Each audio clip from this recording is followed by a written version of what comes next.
Assalamualaikum warahmatullahi wabarakatuh. Kami akan mempresentasikan tentang koperasi syariah dengan saya Ai Khadijah Kusuma dan teman saya Alimah Surah dan Nur Hidayah. 1. Pengertian koperasi. Koperasi berasal dari kata corporation atau bahasa Inggris yang berarti adalah kerjasama. Sedangkan menurut istilah, koperasi merupakan bentuk perusahaan organisasi di mana tujuan utamanya bukan mencari keuntungan tetapi mencari kesejahteraan bagi anggotanya. Nomor 2. Prinsip koperasi. Prinsip koperasi menurut Undang-Undang Nomor 25 Tahun 1992 yaitu keanggotaannya bersifat sukarela dan terbuka. Yang kedua, pengelolaan dilakukan secara demokratis. Yang ketiga, pembagian secara hasil usaha atau keuntungan dilakukan secara adil sebanding dengan besarnya jasa usaha masing-masing anggota. Yang keempat, pemberian balas jasa yang terbatas terhadap modal. Yang kelima, kemandirian. Dan yang ketiga, karakteristik koperasi. Menurut pernyataan standar akuntansi keuangan nomor 27 tahun 2007, karakteristik utama koperasi yang membedakannya dengan badan usaha antara lain: 1. Koperasi dimiliki oleh anggota yang bergabung atas dasar sedikitnya ada satu kepentingan ekonomi yang sama. Yang kedua, koperasi didirikan dan dikembangkan berdasarkan nilai-nilai percaya diri untuk menolong dan bertanggung jawab pada diri sendiri, kesetia kawanan, keadilan, persamaan, dan demokrasi. Selain itu, anggota-anggota koperasi percaya pada nilai-nilai etika kejujuran, keterbukaan, tanggung jawab sosial, dan kepedulian terhadap orang lain. Yang ketiga, koperasi didirikan, dimodali, dibiayai, dan diatur dan diawasi serta dimanfaatkan diri oleh anggotanya. Yang keempat, tugas pokok badan usaha koperasi adalah menunjang kepentingan ekonomi anggotanya dalam rangka memajukan kesejahteraan anggota, promotion of the members' welfare. Yang kelima, jika terdapat kelebihan kemampuan pelayanan koperasi kepada anggotanya, maka kelebihan kemampuan pelayanan tersebut dapat dilakukan untuk memenuhi kebutuhan masyarakat yang non-anggota koperasi. Landasan dan asas koperasi. Landasan. Menurut Suyanto dan Nur Hadi, secara rinci landasan koperasi dapat diuraikan sebagai berikut. 1. Landasan ideal. Koperasi memiliki landasan ideal Pancasila, artinya koperasi harus mendasarkan dirinya kepada Pancasila dalam upaya mencapai cita-citanya. 2. Landasan struktural. Landasan struktural koperasi adalah UUD 1945.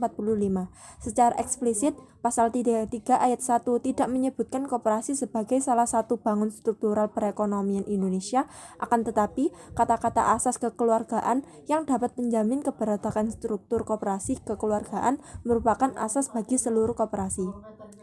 3. Landasan mental.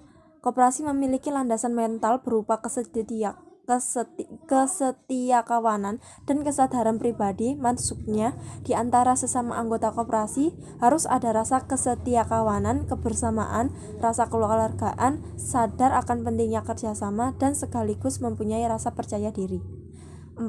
Landasan operasi. Landasan operasional koperasi berupa undang-undang dan peraturan-peraturan yang disepakati secara bersama. Oleh karena itu, landasan operasional koperasi meliputi Undang-Undang Nomor 25 Tahun 1992 tentang pokok-pokok perkoperasian. Lalu, anggaran dasar dan anggaran rumah tangga koperasi. Selanjutnya ada asas. Koperasi berdasarkan asas kekeluargaan. Sesuai dengan asas itu, dalam melakukan kegiatan usahanya, koperasi harus mementingkan kebersamaan.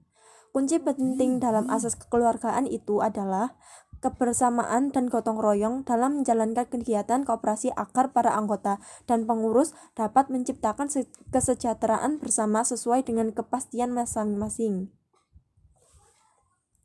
5. Fungsi dan tujuan koperasi. Berdasarkan Undang-Undang Nomor 17 Tahun 2012 menyatakan bahwa 1. Membangun dan mengembangkan potensi dan kemampuan ekonomi anggota pada khususnya dan masyarakat pada umumnya untuk meningkatkan kesejahteraan ekonomi dan sosialnya. 2. Berperan secara aktif dan upaya mempertinggi kualitas kehidupan manusia dan masyarakat. 3. Memperkokoh perekonomian rakyat sebagai dasar kekuatan dan ketahanan perekonomian nasional dengan koperasi sekegurunya. 4. Berusaha mewujudkan dan mengembangkan perekonomian nasional berupa usaha bersama, berdasarkan asas kekeluargaan dan demokrasi ekonomi. 6. Perangkat organisasi operasi.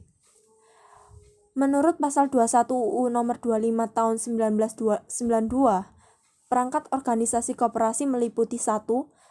rapat anggota, yakni koperasi harus melakukan rapat anggota paling sedikit sekali dalam setahun.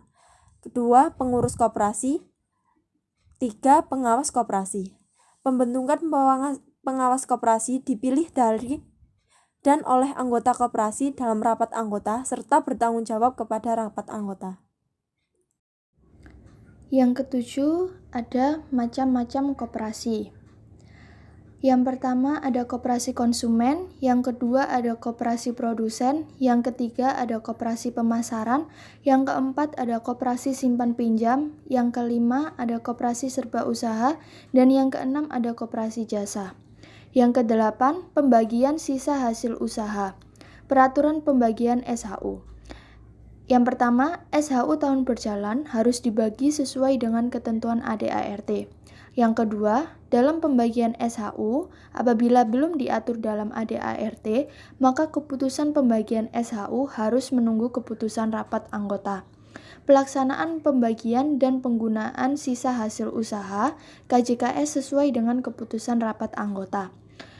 Prosedur pembagian SHU. Mengacu pada peraturan pembagian SHU di atas, maka prosedur pembagian SHU dapat dijelaskan sebagai berikut. Tentukan pendistribusian penggunaan SHU dan besarnya persentase masing-masing bagian sesuai dengan ketentuan yang tercantum dalam ADART. Yang kesembilan, standar pengolahan harta kekayaan KJKS dan UJKS koperasi. Harta kekayaan koperasi dapat dijadikan jaminan hutang dengan dibebani hak tanggungan atau digadaikan berdasarkan keputusan rapat anggota. Selanjutnya, harta kekayaan koperasi tidak boleh diatasnamakan oleh pengurus, pengawas, atau pengelola dan harus dicatat atas nama koperasi yang bersangkutan. KJKS atau koperasi yang memiliki UJKS wajib memiliki catatan kepemilikan harta kekayaan koperasi yang paling sedikit menjelaskan tentang status kepemilikan, tanggal perolehan, spesifikasi harta yang dimiliki beserta kondisi fisiknya, dan harga perolehan. Yang ke-10 ada standar jenis penghimpunan dana. Sumber dana yang dapat dihimpun oleh KJKS dan UJKS koperasi digolongkan menjadi 4 golongan, yaitu yang pertama, modal. Ada simpanan pokok dan simpanan wajib untuk KJKS dan modal disetor atau modal tetap untuk UJKS koperasi. Yang kedua, ada dana investasi tidak terikat yang berisikan tentang simpanan berjangka mudharabah. Yang ketiga ada dana investasi terikat yang meliputi mudharabah muqayyada. Dan yang terakhir, yang keempat, ada dana titipan, yakni ada simpanan atau tabungan wadiyah. Sekian presentasi dari kelompok kami, kurang lebihnya mohon maaf. Wassalamualaikum warahmatullahi wabarakatuh.